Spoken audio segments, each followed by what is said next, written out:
second, you guys. Welcome. Happy Monday.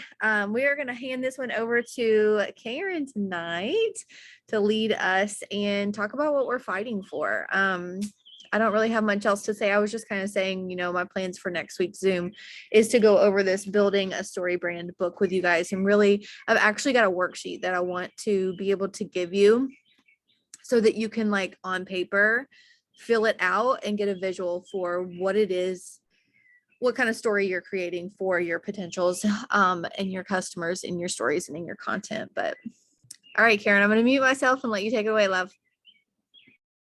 Okay, sorry I am late. I got off at 6 and I've been multitasking ever since. But that's what we do, right? That's what we do. It's all good. Don't fall. Okay, so I sat here and I started writing a bunch of notes for this, but there's really no notes for this. Because what I'm actually going to do is share my vision board. And I've only ever shared this particular vision board with Amber. So mainly because it scares the crap out of me. And what do all the leaders tell us? If your why doesn't scare you or doesn't make you cry, it's not big enough, right? So I actually keep this vision board covered with my certificate of achievement from my discipleship. It's on my wall, but I keep it covered up. And when I uncovered it, I actually saw one I could take off of it. So the possibilities that you get to create here are possible for you because I am pulling off something from the vision board that scares the crap out of me. So, but before I even get into this, the only way you're going to build your business is if you know what you're fighting for. And we all have our why for when we started. Some of us wanted to thrive for free. Some of us just wanted that extra income. Always keep that on a post-it somewhere. Like, just put it in a little corner somewhere to remind you why you started, because why you started is not why you're still here. You've evolved. Your vision has evolved.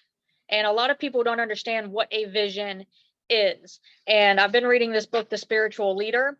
It is basically on how to build your church and things like that. But when you actually read between the lines, you can apply this to your business. You can apply this to building your house. You can apply these to building a faith-based home, But one definition of vision is a mental image of a preferable future, something that you prefer, right?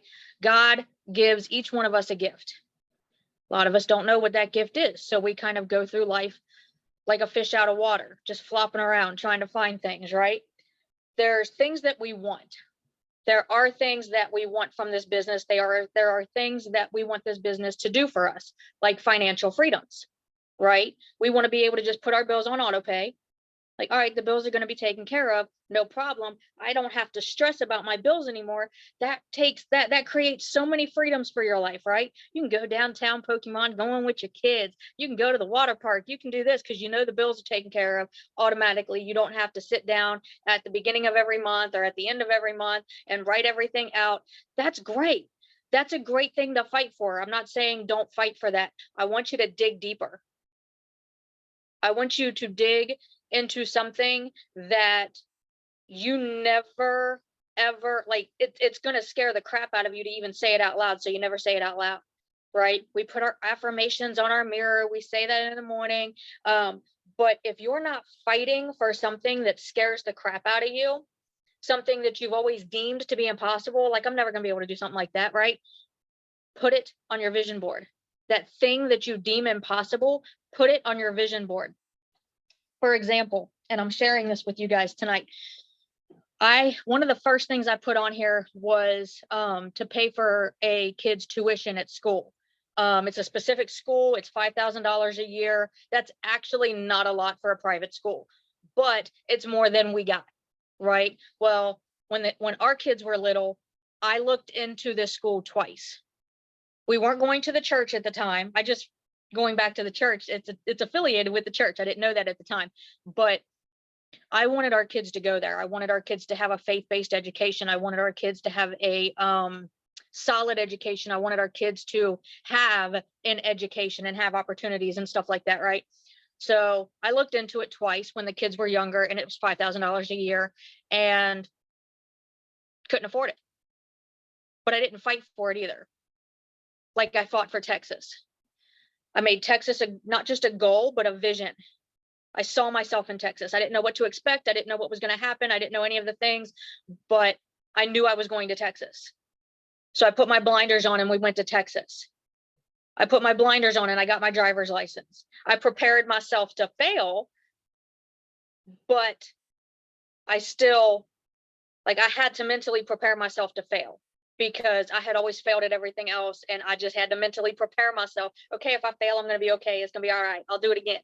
But I passed. I had that vision that I was driving my car to work. I had my vision that I had that vision that I was taking my kids somewhere. I had that vision that I was picking my kids up. I had that vision. So it's like, yes, I prepared myself to fail, right? But I had that vision that I was driving my freaking car. I even felt the anxieties of driving my car and merging in traffic and changing lanes and taking my eye off of the road to look behind me and check, like, all of the things, right?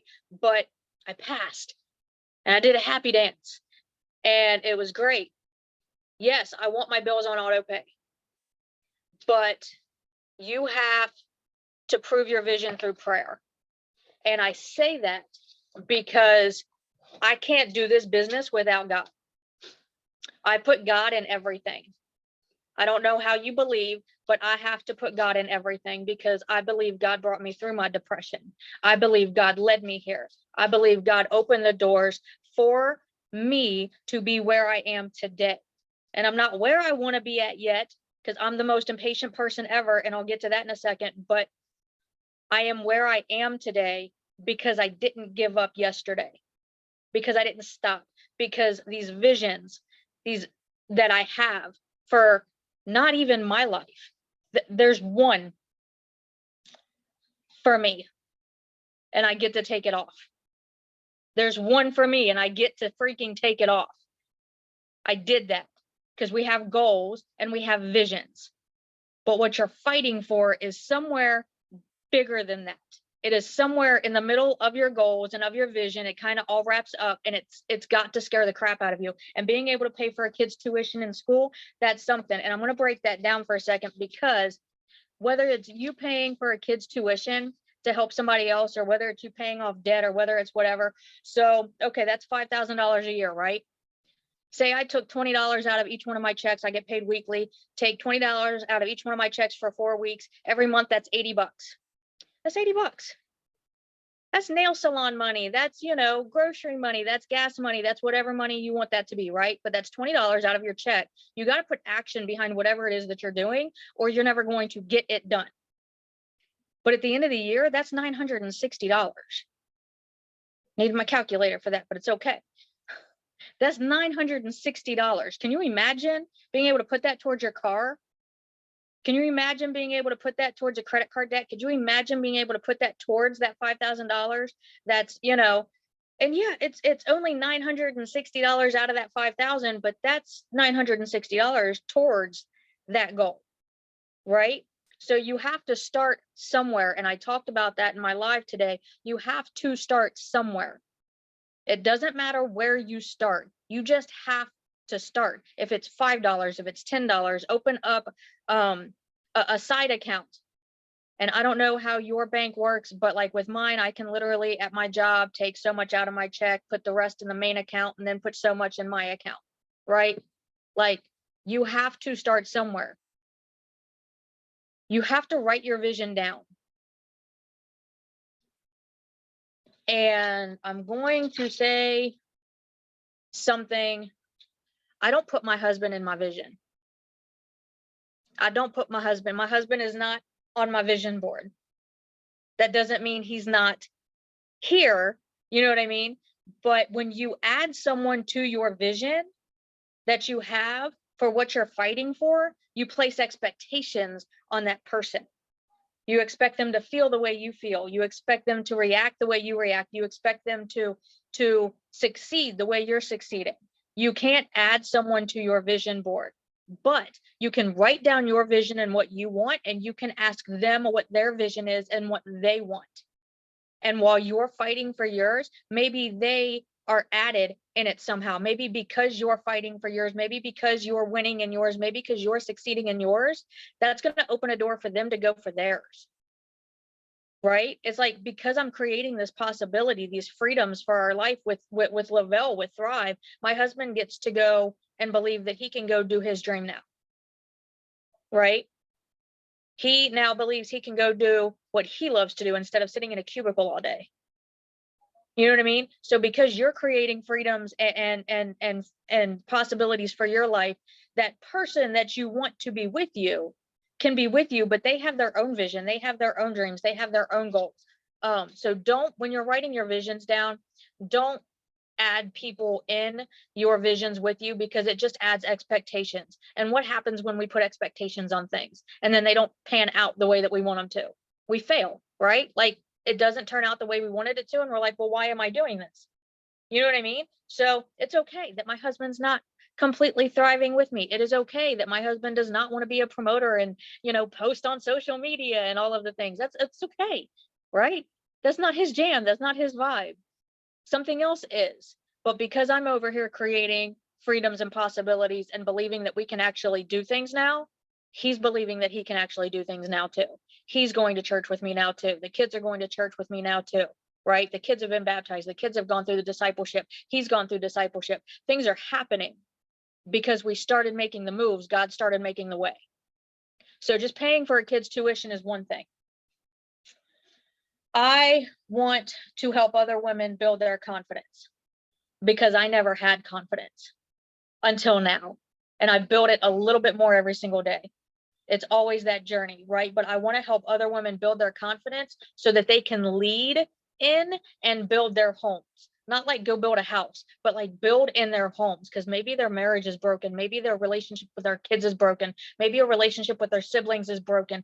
Help them build their confidence so that they can build their home and lead in their home. And maybe their husband works 7 days a week. Maybe their spouse is an alcoholic, whatever it is, right? It's them becoming a warrior for their home so that they can lead their homes and build what they need and believe they can go after their dreams and do all of the things, even if there's something broken.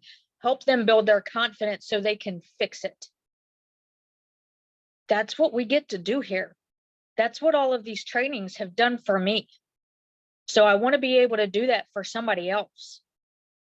And even if I do that, I'm keeping that one there because I want to keep doing it. That's an auto ship vision. That's going to keep happening. I want that one to keep repeating itself. I homeschool my daughter. She doesn't need a lot, but I know that how I do it is different than how other people do it. So I want to be able to go into like Walmart or the grocery store or the dollar store or whatever, buy up all the school supplies and donate them to a church for mamas who are homeschooling their kids.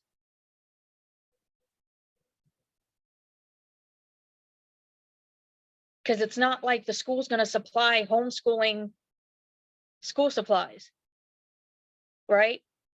So to be able to go to a church and just pick up a book bag with notebooks and pens and pencils and calculators and all of the things that their kids are going to need to learn at home is awesome, right? I want to, this is something that I don't think our team has ever talked about. I want to have Thrive Nourish on auto ship every single month, because like I don't know why we don't talk about this more often, but that is something that's nutrition that gets sent out to like schools and neighborhoods, and people who need nourishment and nutrition aren't getting it. The company sends out freaking nutrition for people who need it, like for $40 a month. When you're ordering your products next month, keep that in mind, because yeah, we're here to build a business. Yeah, we're here to earn that extra income. Yeah, we're even here to thrive for free, right? Hi, hello, I get to do that this month, but we're not going to do that without helping other people. right? We're not gonna, we don't build our businesses by ourselves. You know what I mean? Like, we build our businesses based on helping other people with energy, helping other people feel good all day, helping other people have more time with their kids, helping other people learn how to build their own income, helping other people, serving other people. That's what we were put here for. How you serve is different for everybody, right? I'm literally waiting on a phone call or a visit from a woman from church. Our pastor had said something about how everybody gets their spiritual gift. If you don't know what your spiritual gift is, see me after church. And I was like, I don't know what my spiritual gift is. Like, I took that test, but it says I'm giving, but I don't know what I'm supposed to give. So he was like, all right, I'll have so-and-so give you a call. And I was like, all right, cool. So I'm going to figure that out. And I'm going to apply that to my business, because I want my business to have a faith-based leadership. I'm not saying I'm only going to enroll Christians. That would be amazing, but because we taken over, but I want and I need my business to be faith-based. I'm not going to pretend to be somebody else. I no longer know how to pretend to be somebody else now that I've been discovering who I freaking am. It's not going to happen. And if they don't like my personality, there's another company right there that you can go sign with, because I will have Jesus in my trainings. I will have faith in my trainings. I will have faith in my business, because if it weren't for my faith, I would not be alive today. I should be a statistic of depression, and I'm not. Another thing I want to do on this vision board is go to a consignment shop. I can never say that word right. We have one. I don't know if you guys have ever heard of St. Vincent de Paul's. Maybe that's a local thing, but I'm sure you have one in your area. It's a consignment shop. But I want to buy up coats and sweaters and jackets in season, and I want to donate them to churches and shelters so that people don't have to buy coats in the wintertime if they can't afford it. They could just go to a church and get one. Because we were in that place. We were in that position. My kids had to shop with a cop every Christmas, and which is basically them going to the department store and shopping with a police officer to get a gift for their brother, to get a gift for their sister, to buy a gift for their mom, to buy a gift for their dad. And then they had so much money to be able to get something for themselves. I want to donate to that cause, because that was amazing. My kids had a great time. No one should have to go through that, but people do go through that. There's always going to be poor. There is always going to be low income. There's always going to be that, right? I see New Orleans still isn't rebuilt after Katrina. We need to start rebuilding our own communities, because we lived in low income housing for 15 years. That's a vision for me that scares the crap out of me. I want to help find a way to help missionaries and follow through with what they're doing. Like, I'm not going to Yugoslavia. I'm not going to Africa. I'm not going to, the Ukraine, especially right now. We have missionaries in the Ukraine right now. That scares the crap out of me. And even just trying to ship them toothpaste and toothbrushes and Bibles and stuff like that is almost impossible. So I want to find a way to help the people who do go over there and who will get on an airplane. I want to help them help other people. I want to go into my grocery store and I want to buy up all the baby formulas that are overpriced and baby foods. And I want to donate where needed. I want to help someone who is struggling paying their power bill, because for some reason our power company wanted to jack up our bill to $400, while our rent is $1,000, while our car payment is almost $600, while our insurance is almost $300. Our power bill decided to go to almost $400. And we're not in debt. But yes, I want to help people pay their power bill, because they shouldn't have to pick which bill gets paid every month. We had to live like that. Nobody should have to live like that. My vision board scares the living crap out of me, because that was us. That was us. And the one that I get to pull off of here is get licensed so I can donate more time helping others. I got my license. Y'all might want to stay out of Ohio, but yeah, I got my license. So now I can offer my time. Now it's not just about how much money can I give to the church. It's how much of me can I give? Who needs counseling because their kid's going through depression? How can I help them help their kid? Because I went through it. What are you fighting for? It's not just having your bills on auto pay. It's not just thriving for free. It's so much more than that. If this is your plan A and you don't have a plan B, you need to sit down and really dig deeper about what you're fighting for. Because if you don't know, why are you here? Go fill out an application to pay your bills. This is something on a whole other level that I never even knew of. And I've been talking about this in my lives. I've been in the customer service industry for 20 years, give or take. It's never changed.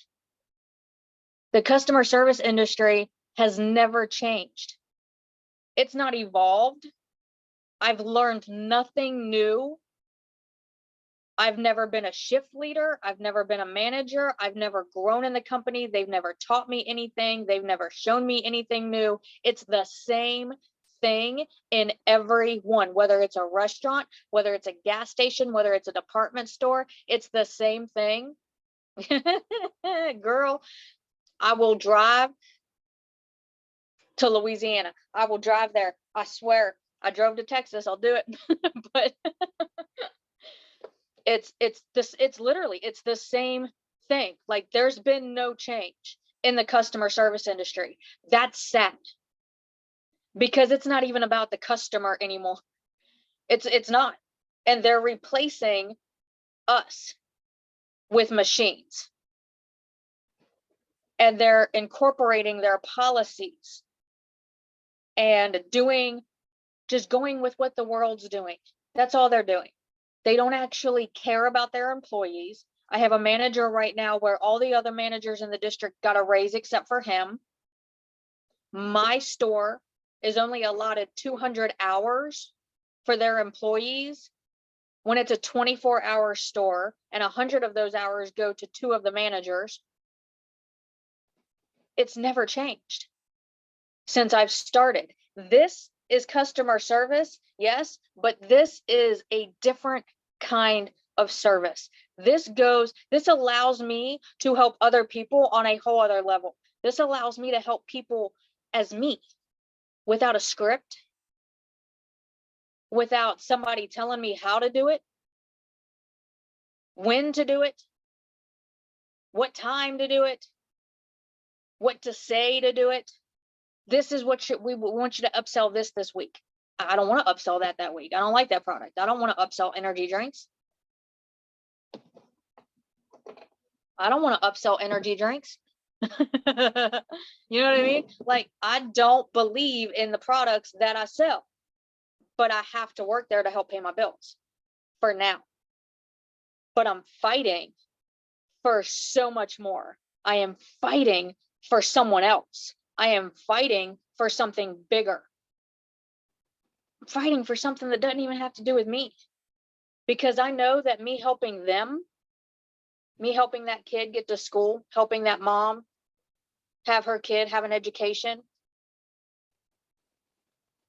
me donating my time, me sending Thrive Nourish out. They say you have to spend money to make money, but they miss the point. When you give out of your heart, that's how God blesses you. And He has blessings prepared for you, because He's already seen your life. He already knows what you're going to do tomorrow. He already knows that roadblock that's going to hit you. He already knows whatever it is, right? He already knows. So He's already prepared blessings for you, because He knows you better than you do. You have to let him prepare you for what he has prepared for you. That might be why you're not 4K yet. That might be why you don't have your auto bonus yet. He's preparing you for what he's already prepared for you. But you have to fight for something more than just putting your bills on auto pay. One of my goals, yes, is to have my rent put on auto pay. And I picked my rent because it's the most expensive out of all of our house expenses. It's $1,000 a month. My car payment's not that much. My car's a lot nicer, but it is what it is. So that's why I picked that bill over all the other bills.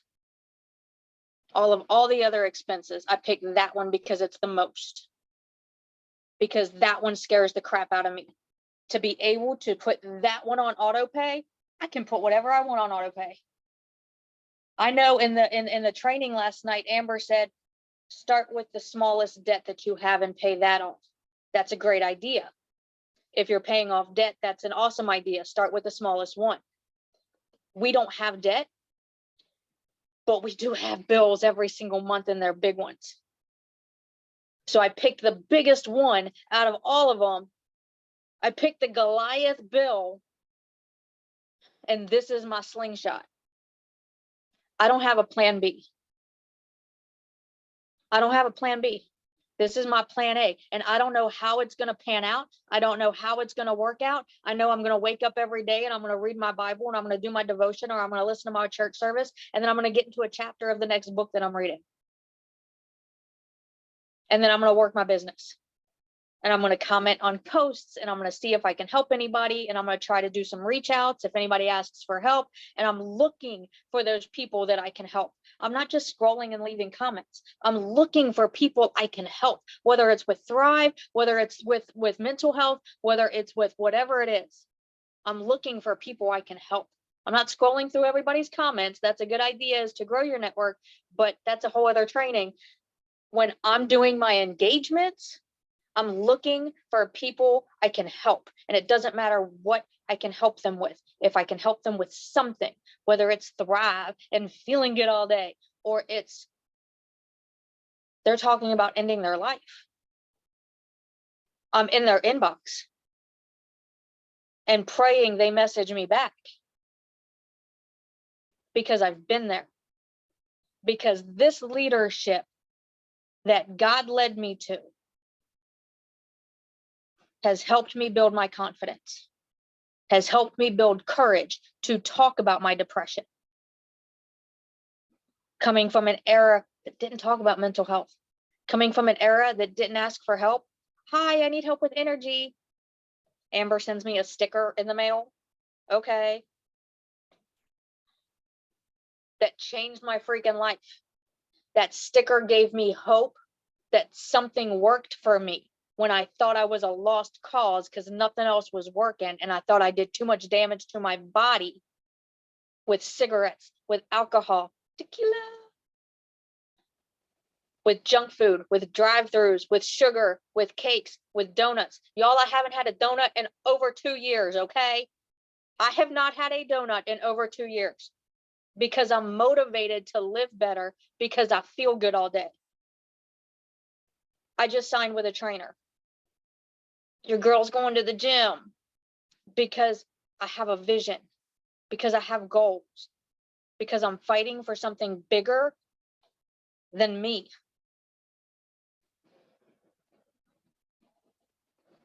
So when you're making your vision board and you're putting your goals down for your next month, make sure it scares the crap out of you. Make sure at least one of those things scares you so much. And just say it out loud every single day. Uncover it. Look at it every day. Be scared every day. But know what you're fighting for. That's all I got. I love how you always end it with, that's all I got. That's all I got. Well, if That's I all don't I end it with something, I'll keep talking. You're fine. Thank you guys all for hopping on. Karen, thank you for leading us tonight. I hope that every single one of you knows the power of what you have your hands on. It's not just a social media business. It's not just a vitamin. It is literally something that you can transform your life in so many different ways, in health, in finances, in faith, in every avenue. And you have such a blessing to be able to give to somebody else. I hope that you know that. I hope you live that. I hope you breathe that. And I hope you speak that on your social media. I love you guys. I will have this recorded here shortly. Have a good night.